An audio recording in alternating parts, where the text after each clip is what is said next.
Hi everyone, I wanted to show you how I finished off my Shadow Demon doll, although I think now she might be like an angel of death. I might change what I call her. What I did is I painted the whole doll black, and I'm using some it's like a gilding paste type stuff in silver, and I'm going over the doll with that because it brings out all the details.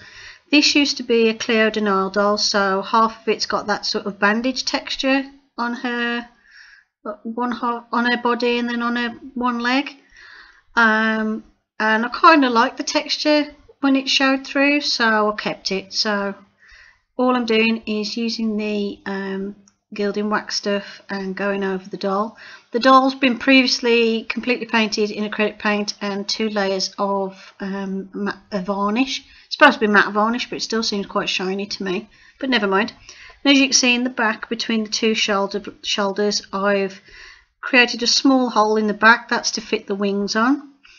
I'll put a link in the description to the tutorial for the wings on how I made those. As you can see, they're just off to the side, just off camera. I'll also put it in the card thing at the top as well. And what I did is I just went over with a sponge and the gilding wax, and then I'm just using some black just to touch up a couple of bits on the joints. Nothing major. I found the paint stays on quite well with the varnish, so fingers crossed. So the doll's completely covered with the silver stuff now. It's like dry brushed kind of effect, but with silver. And then what I'm doing now is just wait for my glue gun to warm up, which always seems to take forever. And then squirt a bit of hot glue into the hole that I created in the back of the doll. And then I inserted the metal wire that I'd put on the wings into the back of the doll, and that's what the doll looks like. I discovered at this point though that my piece of wire was too long, so the wings stood, the wings attached, and they was too far away from the body. So I cut the wire down and folded it down so it was flatter against the wings, just so that the wings would sit a bit closer to the body. As you can see, I'm just having a little fiddle with the wires and just bending it so it sits more flush with the wings. So then I took out the hot glue gun again and put some more hot glue in, and then fix the wings into place.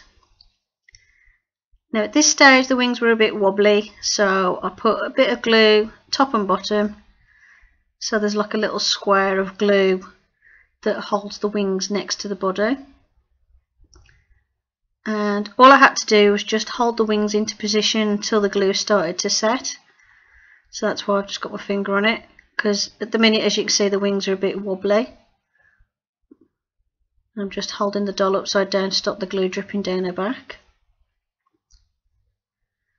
And as you can see, once the glue starts to cool and starts to set, the wings stay in place really nice and sturdy. And that's what the doll looks like with the wings attached so far.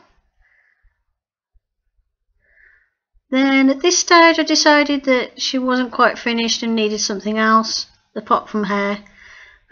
Just dusting off a bit of dust that had got on her face.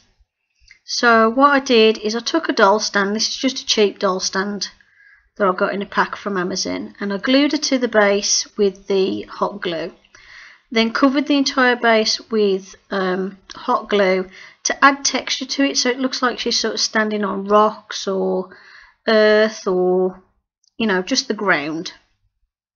And it adds lots of texture to the stand, and also it makes it so that the paint sticks better, because trying to paint smooth plastic with acrylic paint is just going to all just peel off. But I found the acrylic paint sticks really well to the hot glue, so I did that. As you can see, once it's all covered, you can't tell it was a pink stand anymore.